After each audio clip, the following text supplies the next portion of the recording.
Dear students, let us study the concept of configuration,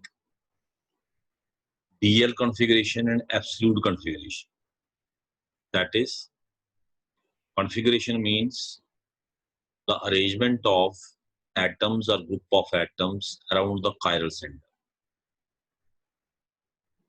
Before going into details of DL and RS system of configuration, let us have an idea of some basic concept about optical isomerism. Optical isomerism is a type of stereoisomerism.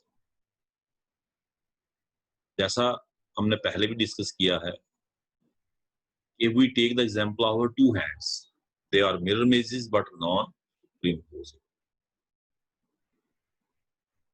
They are mirror images. ऐसा ही कुछ आपको देखने में मिलता है chiral compounds. They are also non-superimposable on their mirror image. जैसे हम इस compound की बात करें, ये compound, it has a chiral carbon as well as the compound as a whole is chiral. Why it is chiral? Because it is non-superimposable on its mirror image. याद रखना चाहिए, मिरर में जो पास है वो पास दिखता है, जो दूर है वो दूर दिखता है। एच इधर को है, एच इधर को आएगा, बी आर इधर को है, बी आर इधर को आएगा। जब इसकी मिरर में ड्रा करनी है, सी एल इधर को है, दूर को है, ये भी दूर को आएगा। These two compounds are non-superimposed mirror images of each other. अगर आप इनका स्ट्रक्चर देखें, structurally they are similar, they are identical, structurally they are identical. Carbon atom, fluorine, chlorine, bromine H, carbon atom, fluorine, chlorine, bromine H. What is the difference? Difference is of arrangement in space. The two are non-superimposable on their mirror image, just like our hands. Our hands are having same structure. There is a thumb. We have 4 fingers arranged in a definite order. The same order is here, but the arrangement in space is different. अभी तो एक हाथ का दस्ताना दूसरे पे नहीं आता, the reason. तो ये जो कंपाउंड्स होते हैं जो अपनी ही मिरर इमेज पे नॉन सुपरइम्पोजेबल होते हैं, ऐसे कंपाउंड्स को हम एनेंटियोमर्स कहते हैं. They are type of optical isomers. How to differentiate these compounds? इन कंपाउंड्स को डिफरेंशिएट आप कैसे करते हैं? इनको डिफरेंशिएट करने का तरीका होता है, ये बाकी सभी प्रॉपर्टी में आइडेंटिकल बिहेवियर शो करते हैं except their action towards plane polarised light. Plane polarised light में इनका बिहेवियर डिफरेंट होता है, वहां से ये डिफरेंशिएट होते हैं. इनमें से एक प्लेन पोलराइज्ड लाइट को राइट की तरफ रोटेट करता है, एक लेफ्ट की तरफ. पहले हमें कंसेप्ट पढ़ना पड़ेगा, what is meant by plane polarised light. This is concept of plane polarised light. Ordinary light has vibrations in all planes. Ordinary light होती है बच्चे, उसमें वाइब्रेशंस होती हैं ऑल प्लेन्स में. When such a light is pass through Nicol, Nicol होता है कैल्शियम कार्बोनेट, निकल मेटल की बात नहीं कर रहा, calcium carbonate. Then the light that comes out has vibrations only in one plane. ये देखिए मुझे ये दिखाया है हमने, ordinary light has vibrations in all planes. Vibrations plane दिखाए हुए हैं arrow की मदद से. हमने इसको निकोल प्रिज्म से पास किया. अब जो लाइट यहाँ बाहर निकल के आई, it has vibrations only in one plane. One plane, एक ही प्लेन में वाइब्रेशन है, only one plane. Such a beam of light which has vibrations only in one plane is called as plane polarized light.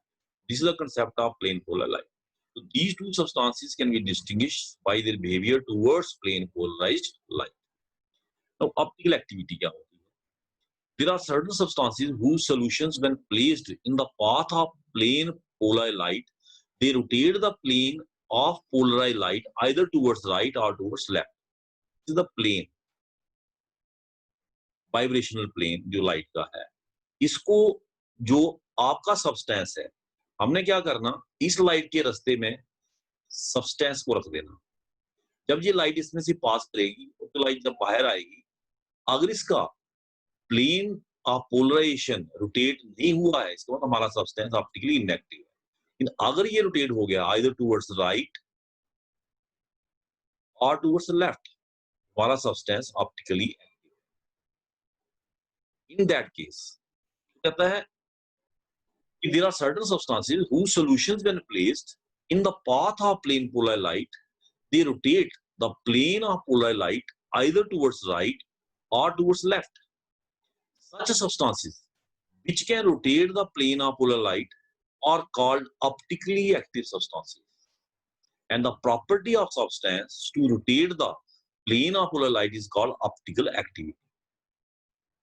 This is the property. Optical activity is a property of the substance to rotate the plane of polarized light. उसके plane को rotate करना, जिस plane में वो vibrate कर रही है. Plane polar light has vibration in one plane. एक ही plane में उसकी vibration होती है. उस plane को rotate करना, that is called as optical activity. The angle through which a substance rotate plane polar light is measured with the help of instrument called polarimeter. Now another concept, asymmetric or chiral coordinate. Let us have concept of asymmetric or chiral coordinate. अभी मैंने बताया आपको carbon atom attached to 4 different atoms or group of atoms. जो carbon atom 4 different atom या group of atom से attach होता है, that is called as chiral coordinate. Carbon atom attached to 4 different atoms or group of atom is called chiral coordinate. और asymmetric carbon atom और stereocenter, जैसे हमने कहा कि ये carbon atom fluorine, chlorine, bromine, iodine, अगर हम यहाँ पे कार्बन, फ्लोरीन, क्लोरीन, ब्रोमीन और फ्लोरीन लगा दें, it is not chiral carbon atom, it is chiral carbon atom. Carbon atom जिसके साथ 4 different group या एटम अटैच होते हैं, डिफरेंट ग्रुप, जरूरी नहीं ग्रुप हो, एटम भी हो सकते हैं, ग्रुप जैसे CH3, 4 डिफरेंट ग्रुप्स या 4 डिफरेंट एटम या 4 डिफरेंट एटम्स और ग्रुप ऑफ एटम अटैच हो, that called as chiral carbon atom और asymmetric carbon. बच्चे याद रखना एक इंपॉर्टेंट पॉइंट, जिस मॉलिक्यूल में एक chiral carbon atom होता है, that is always optically active, वो हमेशा ऑप्टिकली एक्टिव होता है, उसमें कोई शक की बात ही नहीं है. पर अगर एक से ज्यादा हो, इट मे और may not be optically active. तो बाद में जब आप हायर क्लासेस में जाएंगे इस चीज को स्टडी करेंगे ऐसा क्यों होता है, पर जिसमें एक होता है वो हमेशा ऑप्टिकली एक्टिव होता है, याद रखना. और एसिमेट्रिक मॉलिक्यूल, ये molecule which contain one chiral carbon atom, जिसमें मैंने बोला lakhs all elements of symmetry, जिसमें एक होता है, एक से ज्यादा होगा गारंटी नहीं है, इट मे और may not be chiral molecule. पर जिसमें एक chiral carbon atom होता है, बच्चे याद रखें, it lacks all elements of symmetry and is always asymmetric, हमेशा एसिमेट्रिक होता है, यानी कि वो अपनी मिरर इमेज पे क्या होता है, non super imposable. It is this asymmetry of molecule which is responsible for its optical activity. An important example of asymmetry is human hand. Human hand, there are different elements of symmetry, जैसे plane of symmetry, center of symmetry, different elements of symmetry. asymmetric molecule होता है, उसमें कोई भी element of symmetry नहीं होता, उसको होता है chirality. जैसे हमने कहा कि जो एसिमेट्रिक मॉलिक्यूल है वो अपनी मिरर इमेज पे क्या होगा, नॉन सुपरइम्पोजेबल. तो मॉलिक्यूल व्हिच आर एसिमेट्रिक और non superimposable on their mirror image. Objects और molecules which are non superimposable on their mirror image are called chiral molecule and the property of non superimposability is called chirality. ये बच्चे जो molecule superimpose हो जाते हैं उनको achiral कहते हैं, अकायरल, और जो नहीं होते उनको कायरल कहते हैं. मैंने आपको क्लियर किया इस चीज को, इंपॉर्टेंट पॉइंट को याद रखना बच्चे, कि जिस मॉलिक्यूल में वन कायरल कार्बन एटम होता है, that is always, that molecule is always chiral. वो मॉलिक्यूल भी कायरल होता है, वो अपनी मिरर इमेज पे क्या होता है, नॉन सुपरइम्पोजेबल, दैट मॉलिक्यूल, जैसे हमारा human hand. Next point is optical isomerism. It is a type of isomerism in which two molecules have same molecule formula, जिसमें दो मॉलिक्यूल का मॉलिक्यूल फार्मूला क्या रहता है, सेम. आइसोमेरिज्म में मॉलिक्यूल फार्मूला सेम होता है, ये तो इंपॉर्टेंट बात है. तो दे हैव सेम फार्मूला, लेकिन डिफरेंस किसमें है, they have same molecule formula and possess identical physical and chemical properties. but differ in their action towards plane polarized light. याद रखना मुझे, ऑप्टिकल आइसोमेरिज्म वो फिनोमिना है जिसमें दो मॉलिक्यूल का मॉलिक्यूलर फार्मूला सेम है, बट वो कहां डिफर कर रहे हैं? in their action, in their behavior towards plane polarized light. Such isomers are called as optical isomers. ऐसे आइसोमर्स हम क्या कहते हैं? Optical iso.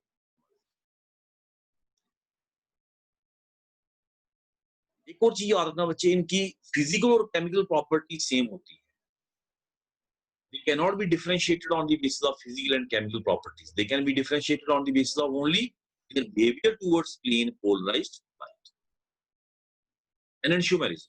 Enantiomerism is a type of optical isomerism. It is a type. जैसे हमारे दो hand है, ये हमारे जो दो हैंड है, ये किसकी एग्जांपल है? एनेंशियोमेरिज्म की, non superimposable mirror images. It is an example of enantiomerism. Enantiomerism में क्या होता है कि दो मॉलिक्यूल्स होते हैं, वो ना सिर्फ डिफर करते हैं in their action towards plane polar light, but they are non-superimposable mirror images of each other. They rotate the plane polarized light equally but in opposite direction. This is very important. Optical isomerism में जो isomers हैं, they may rotate the plane polarized light equally in opposite direction or may not. जैसे एक isomer है, उसने plane polar light को rotate नहीं किया, दूसरे ने रोटेट किया, तीसरे ने रोटेट किया, तीन आइसोमर हो गए हमारे पास। They are optical isomers, they have same formula. लेकिन अगर दो आइसोमर्स नॉन सुपरइम्पोजेबल हैं, दे आर नॉन सुपरइम्पोजेबल और प्लेन पोलर लाइट को इक्वली रोटेट करते हैं but in opposite direction, in that case they are enantiomers. वो क्या होते हैं बच्चे? एनेंशियोमर्स। फॉर एग्जाम्पल, जो मैंने वन कायरल कार्बन एटम की एग्जाम्पल लेके इलुस्ट्रेट किया, ए कायरल कार्बन एटम, वो इसी कैटेगरी में आते हैं। They are enantiomers. One chiral carbon atom molecules, जैसे ये मैं ये एग्जांपल ले लेता हूं बच्चे, CH3HOH0 है this molecule, this has one chiral carbon atom. इसकी जो मिरर इमेज बनेगी बच्चे, वो नॉन सुपर इम्पोजेबल होगी इसके ऊपर। It means these two molecules are different. They are not superimposable. It means they are different.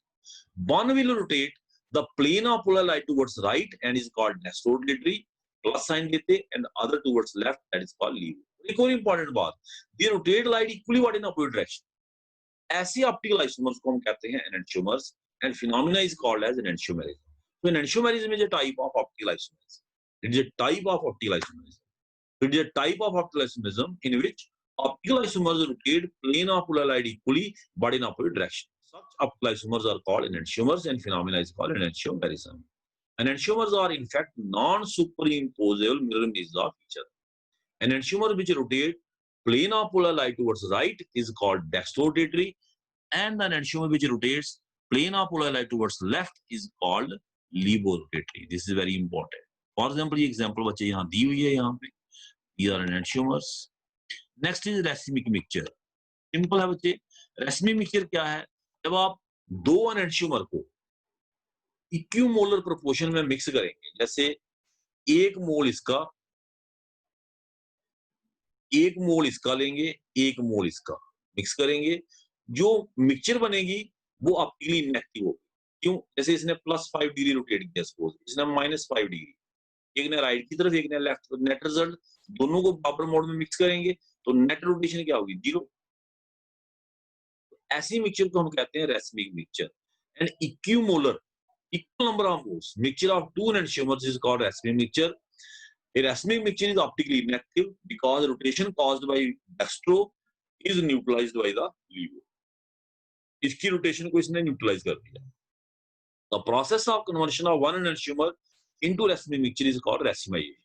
आप एक enantiomer को लेके उसको racemic mixture में कन्वर्ट करते हैं, that is called racemization. उसके बाद बच्चे आता है retention. If configuration of product, that is spatial arrangement of atom, मैंने पहले ही कहा कॉन्फ़िगरेशन का मतलब होता है spatial arrangement, arrangement of atoms in space. जैसे दोनों हाथ का अरेंजमेंट देखिए बच्चे, अरेंजमेंट इन स्पेस डिफरेंट है। इसका अंगूठा इधर को है, इसका इधर को।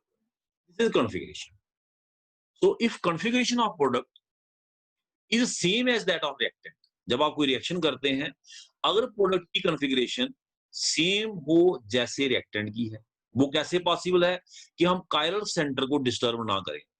जैसे इस रिएक्शन में हमने कायरल सेंटर को डिस्टर्ब नहीं किया, इसको डिस्टर्ब ही नहीं किया, रिएक्शन उस कारण पे हुआ जो कायरल था ही नहीं। तो अंडरस्टूड है, जो कॉन्फ़िगरेशन है वो ऐसा सच रहे। कॉन्फ़िगरेशन अराउंड कायरल सेंटर होती है हमेशा। कॉन्फ़िगरेशन का मतलब ही कहाँ पे आता है? वहाँ पे कायरल सेंटर हो, यहाँ पे 2 क्या बच्चे? 2 कॉन्फ़िगरेशंस पॉसिबल हो फॉर द सेम मॉलिक्यूल। यहाँ पे हो ही एक, उसकी कॉन्फ़िगरेशन क्या देखनी?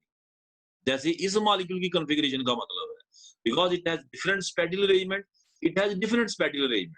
जैसे मेरे दोनों हाथ की कॉन्फ़िगरेशन का मतलब है, अगर मेरे दोनों हाथ इस तरीके से होते कि सुपर इम्पोज़ हो जाते, बिल्कुल सिमेट्रिकल होते, कॉन्फ़िगरेशन का कोई मतलब नहीं, है ना? तो कॉन्फ़िगरेशन का मतलब अराइज़ होता है वहाँ पे, उसकी इंपॉर्टेंस वहीं पे आती है, जब आपका मॉलिक्यूल अपनी ही मिरर इमेज पे क्या हो, नॉन सुपर इम्पोजेबल, यानी कि वो different configuration, different arrangement of atoms और ग्रुप ऑफ एटम्स पोजेस करता हो, ठीक है? तो ये बात कर रहा है वो रिटेंशन ऑफ कॉन्फ़िगरेशन का मतलब क्या है? कहता है retention is observed when no bond around chiral carbon atom breaks. जब कायरल कार्बन एटम का बॉन्ड ब्रेक ही ना करे, जैसे ये reaction non chiral carbon atom पे हो रहा है, यहाँ पे हो रहा है, इसको टच ही नहीं कर रहा है, कॉन्फ़िगरेशन चेंज होने का मतलब नहीं। अगर कायरल कार्बन एटम के ऊपर रिएक्शन हो, तो फिर कॉन्फ़िगरेशन, क्योंकि पुराना बॉन्ड टूट रहा है, नया बन रहा है। कायरल कार्बन एटम से बॉन्ड टूट रहा है, जैसे अंगूठा मैंने यहाँ से उखाड़ा, यहाँ से उखाड़ दिया, अब नए सिरे से लगना है, तो आप यहाँ लगाएँ, मतलब कॉन्फ़िगरेशन कैन चेंज उस केस में। ठीक है ना? ये बात है। वो ये बात कर रहा है कि अगर आप कायरल कार्बन एटम के बॉन्ड को तोड़ते हैं, उस केस में जब नए सिरे से बॉन्ड बनेगा तो ज़रूरी थोड़े उसी डायरेक्शन में बने जिस डायरेक्शन से वो टूटा था। वो नई डायरेक्शन में बन सकता है। Configuration can change. तभी तो SN1 SN2 का कांसेप्ट आया। Substitution nucleophilic unimolecular bimolecular alkyl halide में पढ़ा आपने। तो लेट अस हैव, अब इतना कुछ पढ़ने के बाद हम आते हैं डीएल कॉन्फ़िगरेशन के ऊपर। What is meant by DL configuration? Configuration का मतलब मैंने आपको समझा दिया कि कॉन्फ़िगरेशन होता है arrangement of atoms, group of atoms around the chiral centre in space. DL, याद रखना बच्चे, एक स्मॉल डीएल का कांसेप्ट हमने पढ़ा, वो होता है डेक्स्ट्रो लीवो, दोनों को मिक्स नहीं करना। वो थी ऑप्टिकल एक्टिविटी। ये प्लेन पोलर लाइट को अगर राइट की तरफ रोटेट किया तो डेक्स्ट्रो मतलब प्लस साइन, लेफ्ट की तरफ मतलब माइनस साइन, डेक्स्ट्रो लीवो। ये कॉन्फ़िगरेशन है डीएल। इसका ऑप्टिकल एक्टिविटी से कोई लेना देना नहीं है। डीएल अरेंजमेंट ऑफ एटम्स और group of atoms in space देखना हमने। DL, DL is relative system of configuration, relate करके कॉन्फ़िगरेशन निकाली है इसमें। मतलब किसी मॉलिक्यूल को कॉन्फ़िगरेशन पहले असाइन की गई, साइंटिस्ट ने एक मॉलिक्यूल लिया एज रेफरेंस, उसको कॉन्फ़िगरेशन असाइन की कि ये इसकी कॉन्फ़िगरेशन है जी। फिर दूसरे मॉलिक्यूल को उसके साथ मैच करेंगे, अगर उसकी कॉन्फ़िगरेशन उससे मैच करेगी हम कहेंगे उसकी भी डी है। अगर एल वाले के साथ मैच करेगी हम कहेंगे उसकी भी एल है। ठीक है बच्चे? तो it is a relative system of configuration because we are determining the configuration by relating with some standard. किसी स्टैंडर्ड के साथ हम रिलेट करके कॉन्फ़िगरेशन निकाल रहे हैं। So it is a relative system of configuration because in this method of configuration, configuration to a molecule is assigned by comparing with arbitrary stand होता है या अपनी मर्जी से सिलेक्ट किया हुआ स्टैंड। जिसने ये कॉन्फ़िगरेशन दी उसने ये स्टैंडर्ड सिलेक्ट किया। Configuration mean arrangement of atoms और group of atoms in space around chiral carbon atom. मैंने पहले ही कहा कि कॉन्फ़िगरेशन का मतलब ही कायरल कार्बन एटम के अराउंड अरेंजमेंट है। अगर कार्बन एटम कायरल नहीं है तो उसकी कॉन्फ़िगरेशन का मतलब देखना कोई फायदेमंद नहीं, या उसको हम कह सकते हैं उसका कोई मीनिंग नहीं। क्यों? क्यों मीनिंग नहीं बच्चे? क्योंकि उसका अरेंजमेंट ही एक बनता है और कायरल कार्बन एटम में उसके 2 अरेंजमेंट बन रहे हैं, मेरे 2 हाथ। उसमें कॉन्फ़िगरेशन देखने का मतलब बनता है। जैसे हम इसको राइट हैंड कहते हैं, इसको लेफ्ट, बिकॉज़ ऑफ कॉन्फ़िगरेशन। उसी तरह से मॉलिक्यूल में ये कांसेप्ट आएगा। जैसे ये 2 मॉलिक्यूल दिए हैं बच्चे, इनको देखो जरा। यही उसने स्टैंडर्ड लिए हैं। D glyceraldehyde has been taken as standard. Glyceraldehyde के दो अरेंजमेंट पॉसिबल है, एक में CHO टॉप पे, H लेफ्ट पे, OH राइट पे, CH2H बॉटम पे। एक में CHO टॉप पे, OH लेफ्ट पे, H राइट पे, CH2H बॉटम पे। These two are not superimposed mirror images of each other. They are mirror images but not superimposable. आप इस स्ट्रक्चर को ना देखें, इससे लगता है कि सुपर इम्पोज हो जाते हैं। याद रखना, कार्बन एटम टेट्राहेड्रल होता है, ये 2D स्ट्रक्चर है। 3D पे जाएंगे, they can not be super imposed. ये फिशर प्रोजेक्शन है, 2D, 3D को 2D बनाया हुआ है। ठीक है, तो 2D ना जाके दिमाग में रखे, it has a tetrahedral structure, 3D structure, तो they are not superimposable. अब इसमें जो जिसने ये कॉन्फ़िगरेशन का कांसेप्ट दिया, उसने जब इसको स्टैंडर्ड्स को चुना तो बताएं इसने डी किसको कहा, एल किसको कहा। उसने कहा कि जिसमें CHO टॉप पे होगा, H लेफ्ट पे होगा, OH राइट पे होगा और CH2OH बॉटम पे होगा, उसको मैं डी बोलूंगा। और जिसका CHO टॉप पे, H राइट पे, OH लेफ्ट पे, CH2H बॉटम, उसको मैं L। याद रखना बच्चे, जिसकी कॉन्फ़िगरेशन डी है वो माइनस भी हो सकता। ये नहीं है आप देखेंगे इसमें डी प्लस है तो सारे डी प्लस ही होंगे। ग्लिसरल्डिहाइड डी कॉन्फ़िगरेशन वाला प्लस है, ये पक्का है। बट ऐसा याद रखें, जरूरी नहीं है कि जो डी है वो हमेशा प्लस हो। D can be minus also. There is no direct relation between D and small D, capital L and small. इस चीज को अपने दिमाग में रखना, कई बार बच्चे इसको कंफ्यूज करते हैं। कहता था arbitrary standard chosen to assign DL configuration is glyceraldehyde, इसको चुना गया इस molecule. Cluster glyceraldehyde which has CHO group at top, OH on right, H on left side of chiral carbon atom has been assigned D configuration। और minus glyceraldehyde, ये वाला minus वाला liver rotatory वाला, जिसमें CHO टॉप पे है, H right पे है, OH लेफ्ट पे है, that was assigned L configuration. ये हो गया स्टैंडर्ड। अब क्वेश्चन अराइज होता है कि बाकी मॉलिक्यूल को कॉन्फ़िगरेशन देने का तरीका क्या निकालना हमने, बाकी वाला। तो कोई भी मॉलिक्यूल जिसको हम डीग्लिसरल्डिहाइड इस वाले में कन्वर्ट कर सके, इस वाले या इससे बना सके, उसकी कॉन्फ़िगरेशन हम डी कहेंगे, without disturbing the chiral centre. कोई भी मॉलिक्यूल जिसको हम एल वाले में कन्वर्ट कर सके, एल वाले में कोई भी मॉलिक्यूल, जैसे मॉलिक्यूल ए है, मैंने इसको एल वाले में कन्वर्ट कर लिया, इसकी कॉन्फ़िगरेशन भी एल मानी जाएगी, but without disturbing the chiral centre. Chiral centre को डिस्टर्ब नहीं करना। या फिर एल ग्लिसरल्डिहाइड से मैंने ए को बनाया, एल से ए को बनाया। जैसे मैं एग्जांपल देता हूँ, जैसे ये मॉलिक्यूल है ना CHO H, मैंने एल ग्लिसरल्डिहाइड लिया, इससे मैंने इसको बनाया, मैंने कायरल सेंटर को डिस्टर्ब किया ही नहीं। देखिए मैंने बॉन्ड ये वाला तोड़ा, OH की जगह मैंने Cl लाया, कॉन्फ़िगरेशन थोड़ी चेंज हुई, वो तो वही रही। दैट इज, अगर इसकी L है तो इसकी भी क्या होगी L। This is how we correlate and assign the configuration. तो any molecule which can be converted into और prepared from D+ will be assigned D configuration. Any molecule which can be converted into or prepared from L will be assigned L configuration. However, it must be noted that during conversion, bond around chiral carbon atom should not break. मैंने पहले बोला ये bond नहीं break करना, ये वाला जैसे यहाँ तोड़ा, इसको नहीं तोड़ा। अगर मैं इसको तोड़ दूं फिर मैं कॉन्फ़िगरेशन बच्चे कंफर्म नहीं कर सकता कि जो प्रोडक्ट बनेगी उसकी कॉन्फ़िगरेशन डी होगी है, आई कैन नॉट से। कन्वर्शन के वक्त जैसे ये मैंने देखा, देखिए ये मैंने एग्जांपल, हाँ ये और एग्जांपल है, डिफरेंट है। जैसे डीग्लिसरल्डिहाइड लिया, इसको ग्लिसरिक एसिड में कन्वर्ट किया है। देखिए ये बॉन्ड तो ब्रेक नहीं ना हुए, चार सिंपली क्या CHO को कन्वर्ट किया COH में, मतलब bond, this bond does not break. इसका मतलब अगर इसकी कॉन्फ़िगरेशन डी है तो इसकी भी क्या होगी D. It is D plus से डी, मैंने इसके साथ प्लस माइनस साइन नहीं लगाया, it may be plus, it may be minus, लेकिन कॉन्फ़िगरेशन पक्की डी होगी। ऑप्टिकल एक्टिविटी का रिलेशन डी या एल से नहीं है, कैपिटल डी एल से, याद रखना। तभी हमने इसके साथ लिखा नहीं कि ये, इसका तो पक्का पता है ना, ग्लिसरल्डिहाइड जो प्लस वाला है उसी को डी दिया है, माइनस वाले को एल दिया है। ठीक है ना बच्चे? तो इस चीज़ को याद रखें। अब डीएल सिस्टम ऑफ कॉन्फ़िगरेशन बच्चे हमने शुगर्स में यूज़ किया। आप मार्केट में जाते हैं, आप कहते हैं ग्लूकॉन डी दो, डी ग्लूकोज, इसका कोई मतलब है। तो जो शुगर्स हैं, कार्बोहाइड्रेट्स, उनको हमने जो कॉन्फ़िगरेशन दी है, वो on the basis of DL system of configuration दिया है।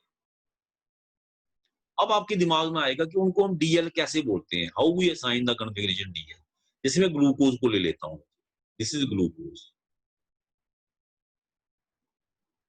ये ग्लूकोज का कॉन्फ़िगरेशन 1, 2, 3, 4, 5 फिक्स वाले। इसमें हर कार्बन एटम की कॉन्फ़िगरेशन फिक्स है। इसमें 4 कायरल कार्बन एटम है। अगर आप एक भी ओएच को इधर-उधर कर दें, इट इज़ नॉट ग्लूकोज, ये ग्लूकोज नहीं है। ग्लूको ये तभी है जो मैंने लिखा वही होना चाहिए। यानी ओएच राइट पे, पहले पे, दूसरे पे, फिर लेफ्ट पे, फिर राइट पे, फिर right. You can not change the configuration. अब मैं इसको डी प्लस ग्लूकोज क्यों बोलता हूँ? प्लस क्योंकि इसकी ऑप्टिकल एक्टिविटी डेक्स्ट्रो है, प्लस तो ये है। डी क्यों बोलता हूँ? Why I call it D? D configuration understood है, कोई ना कोई रिलेशन इससे होगा इसका। डी तभी बोला जाता है जब इससे रिलेशन निकले डी प्लस ग्लिसरॉल्डिहाइड से। एल तभी बोला जाता है जब एल प्लस प्लस ग्लिसरॉल्डिहाइड से रिलेशन निकले। इसको डी क्यों कहा? Why it is called Glucon D, D glucose क्यों बोला जाता है इसको? इसका कारण है बच्चे, कि जितने भी कार्बोहाइड्रेट्स हैं, उसमें पेनल्टीमेट कार्बन की कॉन्फ़िगरेशन को देखा जाता है। पेनल्टीमेट कार्बन, लास्ट से पहला। लास्ट से जो पहला कार्बन है, लास्ट से CHO is main function group. Numbering ऊपर से होगी 1, 2, 3, 4, 5, 6। ये लास्ट है, लास्ट से पहला। इसकी कॉन्फ़िगरेशन देखनी है। अगर इसकी कॉन्फ़िगरेशन डी प्लस से मैच करती हो, इट इज़ डी ग्लूकोज। अगर एल से मैच करती हो, इट इज़ एल ग्लूकोज। देखो किससे मैच करती है? ओएच किधर है? राइट। इसमें भी ओएच किधर है? राइट। एच किधर है? लेफ्ट। इसमें भी एच किधर है? लेफ्ट। सीएच2 ओएच कहाँ है? नीचे, इसमें भी नीचे। इसकी जो कॉन्फ़िगरेशन है वो इससे मैच कर रही है, इट इज़ डी ग्लूकोज। एक और इंटरेस्टिंग बात आपको बताता हूँ। जितने भी नेचर ने कार्बोहाइड्रेट बनाए हैं, सारे डी। इंटरेस्टिंग। नेचर को बोलते हैं भगवान नहीं है, भगवान है। तो ये चीज़ें कैसे होती हैं? नेचर ने जितने भी बनाए हैं सारे क्या हैं? D, D configuration. ये देखिए, ये एग्ज़ाम्पल दी हुई है। ये नेचर ही कर सकती है। इसको देखा है कायरल, कायरल सेंटर, ये वाला कायरल सेंटर, पेनल्टीमेट कार्बन। इसको देख के इसको डी बोला है। इसी तरह बच्चे देखिए, नेचर ने जितने भी अमीनो एसिड बनाए हैं, सारे एल सीरीज़ को बिलॉन्ग करते हैं। They have L configuration. यानी कि उनमें जो NH2 है, उसमें NH2 लिखा जाता है। वो इसकी तरह जो हमारा ये एल वाला है ना, ग्लिसरॉल्डिहाइड, इसकी तरह कहाँ गया?